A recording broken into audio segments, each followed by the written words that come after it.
Assalomu alaykum qadrli yurtdoshlar. Toshkent Moskva, Moskva Toshkent yo'nalishi bo'yicha Al-Xorazmiy hamda UzAvtotrans avtobusimiz, komfort avtobuslarimiz jigarlar. Hozir bu avtobusimizni ichki holatini ko'rsatmasam bo'lmaydi jigarlar. Ko'rib o'zingizlar baho berasiz.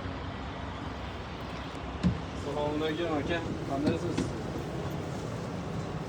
Akalar mana ko'rib turganlaringizdek Toshkent Moskva, Toshkent Rossiya, Toshkent Kazan, Toshkent Ufa, Toshkent Perm shaharlariga xuddi shunaqa komfortabil avtobuslarimiz qo'yilgan do'stlar. Kimdan kim ketmoqchi bo'lsa, haftada 4 marta dushanba, seshanba, payshanba, juma kunlariga xuddi shunaqangi shinam avtobuslarda ketsanglar bo'laveradi. Ko'rib turganlarda o'zingizlarda saboy bagaj qo'yishlarga отдельный joylar hamda buni sidinalari 90 gradus, 30 gradusga qayriladi hamda 10 sm bu yoqqa suriladi. Bemalol ketsanglar bo'laveradi do'stlar. Mana ko'rganlaringizdek shunaqangi holatlarda bemalol ketaverasiz.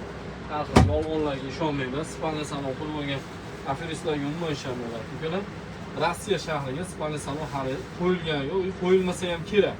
Hozirgi holatda xuddi shunaqa sidinali avtobuslarimiz ketyapti. Kimdan kim ketmoqchi bo'lsa, ekrandagi raqamlarga bemalol telefon qilinglar. Batafsil ma'lumotlarni o'rganinglar do'stlar. Tanlovda adashmanglar.